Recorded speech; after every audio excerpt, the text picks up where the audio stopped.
আসসালামু আলাইকুম। শুভেচ্ছা জানিয়ে শুরু করছি আমাদের আজকের ভিডিও। আজকে আমরা ত্রিকোণমিতির খুবই সিম্পল অ্যান্ড ভেরি কমন একটা বিষয় নিয়ে কথা বলবো। কি সেটা? তার আগে আমি একটা প্রশ্ন করি। যদি তোমাদেরকে বলা হয় যে sine 90 minus theta equal to কত, তোমরা খুব সহজেই অ্যান্সার দিতে পারবা যে কস থিটা। এবং কস 90 মাইনাস থিটা যদি জিজ্ঞেস করা হয় তাহলে অ্যান্সার হবে সাইন থিটা। কিন্তু এইটা আসলে কিভাবে হয় সেটা আমরা আজকে দেখব। ওকে, ঠিক আছে, তাহলে শুরু করি। প্রথমেই আমরা একটা গ্রাফ আঁকাই, ঠিক আছে। আচ্ছা, তার আগে আমাদের একটা জিনিস জেনে রাখা দরকার, সেটা হলো আমরা সবাই জানি অবশ্য সাইন থিটা ইকুয়াল টু আমরা জানি লম্ব বাই অতিভুজ। ওকে, এবং কস থিটা সমান ভূমি বাই অতিভুজ,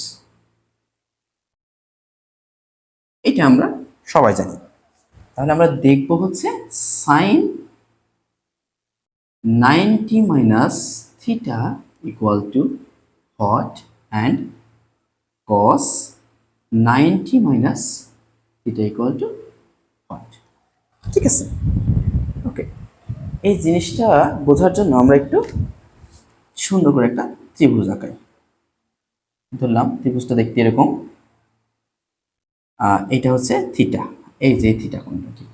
ওকে, এবং হিসাবের সুবিধার্থে আমরা এটাকে ধরলাম হচ্ছে 12, এটাকে ধরলাম হচ্ছে 5 অ্যান্ড এইটাকে ধরলাম বলতে কি, এটা 12 স্কোয়ার প্লাস 5 স্কোয়ারকে রুট করলে আসলে 13 স্কোয়ার হয়। ওকে, তাহলে 12, 5 অ্যান্ড অতিভুজ হচ্ছে 30। এখন এই ত্রিভুজে যদি আমরা এই যেই ফর্মুলাটা অ্যাপ্লাই করি তাহলে আমরা কি পাবো? সাইন থিটা সমান লম্ব হচ্ছে আমার এখানে কত, 5। আচ্ছা, এখানে একটা জিনিস বলে রাখা দরকার, যেটা হচ্ছে যে ভূমি হচ্ছে কোণের সাথে যেই বাহুটা থাকে, যদি আমরা এটা কোণ ধরি তাহলে এর সাথে দুইটা বাহু সংলগ্ন আছে না, তাই একটা তো অবশ্যই অতিভুজ, তাহলে বাকি যে বাহুটা থাকলো সেটা হচ্ছে সবসময় ভূমি। তাহলে কোণ থাকে সবসময় কিসের সাথে? ভূমির সাথে। তাহলে সাইন সমান যদি লম্ব বাই অতিভুজ হয় তাহলে এখানে লম্ব হচ্ছে 5 এবং অতিভুজ হচ্ছে 13, ঠিক আছে। এবং cos থিটা সমান আমরা জানি ভূমি বাই অতিভুজ, তাহলে এখানে cos থিটা সমান আমরা কি পাইব, কি পাই? ভূমি হচ্ছে 12, অতিভুজ আমাদের 30। এতটুকু তো ক্লিয়ার। ওকে, এখন আমরা এই এই যে এই অতিভুজটা ভূমির সাথে থিটা কোণ উৎপন্ন করছে না, এখন আমরা অতিভুজটাকে এমন ভাবে বৃদ্ধি করব, দৈর্ঘ্য না কোণের মানটা আমরা বৃদ্ধি করব যেন ওয়াই অক্ষের সাথে একটা থিটা কোণ তৈরি করে। যদি এরকম হয়, ধরলাম এটা হচ্ছে থিটা কোণ, ঠিক আছে, এবং এখানে আমরা একটা ত্রিভুজ অঙ্কন করলাম। আচ্ছা, আমরা এটাকে একটু ডিনোট করি। হ্যাঁ, এটা এ, এটা বি, এটা সি, ঠিক। এখানে একইভাবে এটা হবে বি এ, এটাকে আমরা ধরলাম ডি, এটাকে ধরলাম ই। যদি এই কোণটা থিটা হয় তাহলে এই কোণটা থিটা হবে না, থিটা তো। যদি এটা থিটা হয় তাহলে এই যে বড় কোণটা হবে 90 মাইনাস থিটা, এটা তো আমরা 90 ডিগ্রি সবাই জানি, এখানে এটা আমরা 90 ডিগ্রি সবাই জানি, ঠিক আছে। তাহলে আমাদের অতিভুজ যদি সেম থাকে, যদি এটা আমাদের 13 হয় এবং আমাদের এখানে একটা থিটা কোণ আছে, একটা কোণ আছে 90 মাইনাস থিটা, ঠিক। এখানে যদি থিটা, এই কোণটা যদি থিটা হয়, এই কোণটা আমাদের 90 মাইনাস থিটা না, 90 মাইনাস থিটা। তাহলে দেখো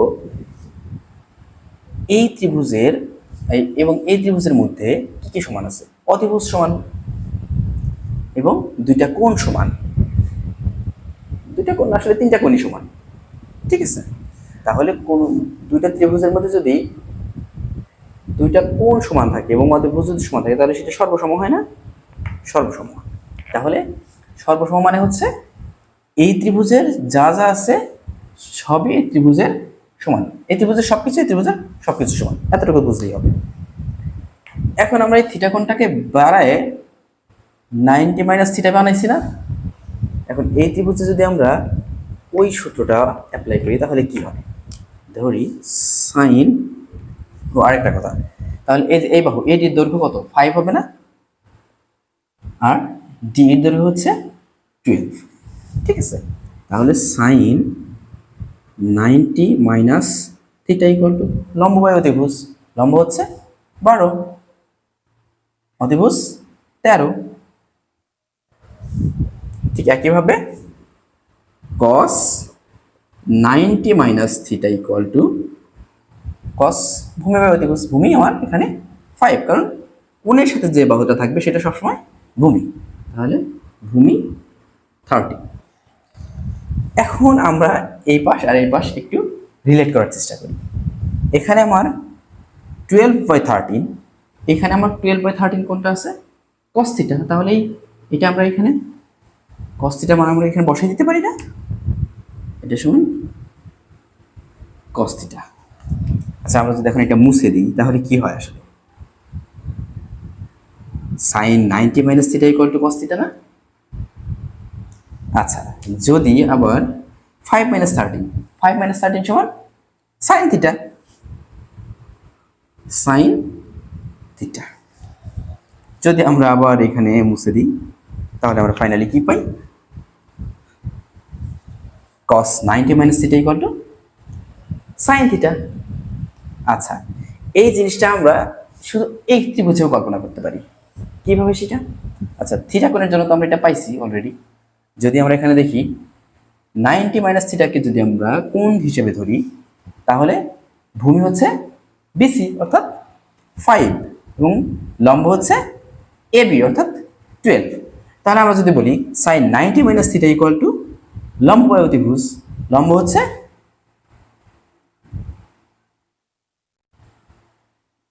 sin 90 মাইনাস থিটা, এই যে এই কোণটা যদি ধরি তাহলে লম্ব হচ্ছে 12, অতিভুজ 13। আবার cos 90 মাইনাস থিটা, cos সমান ভূমি বাই অতিভুজ অর্থাৎ 5/13, 5/13। আচ্ছা, cos থিটা সমান 12/13, 12/13 এবং sin থিটা সমান 5/13, 5/13। বোঝা গেল কিছু? আচ্ছা, এইটা এখন আমরা দেখি tan এর ক্ষেত্রে কি হয়। হ্যাঁ, আচ্ছা, আমরা জানি tan থিটা সমান লম্ব বাই ভূমি, লম্ব বাই ভূমি। তাহলে যদি আমরা থিটা কোণ কল্পনা করি তাহলে লম্ব হচ্ছে 5 আর ভূমি হচ্ছে 12, ঠিক আছে? cot থিটা সমান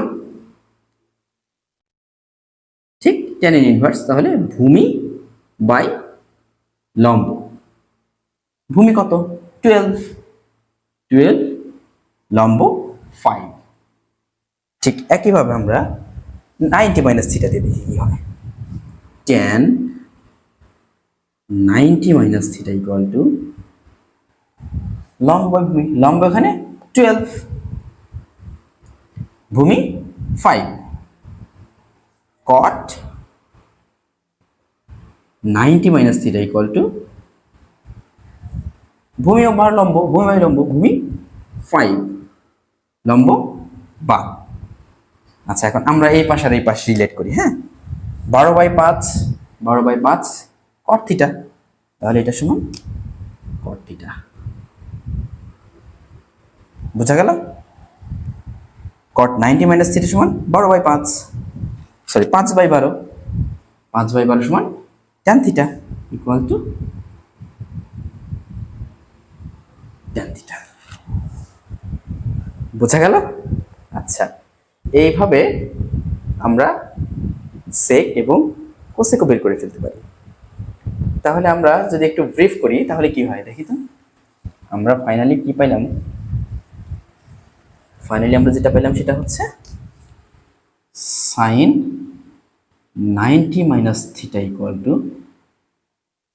কস theta, cos 90 minus theta equal to sine theta, tan 90 minus theta equal two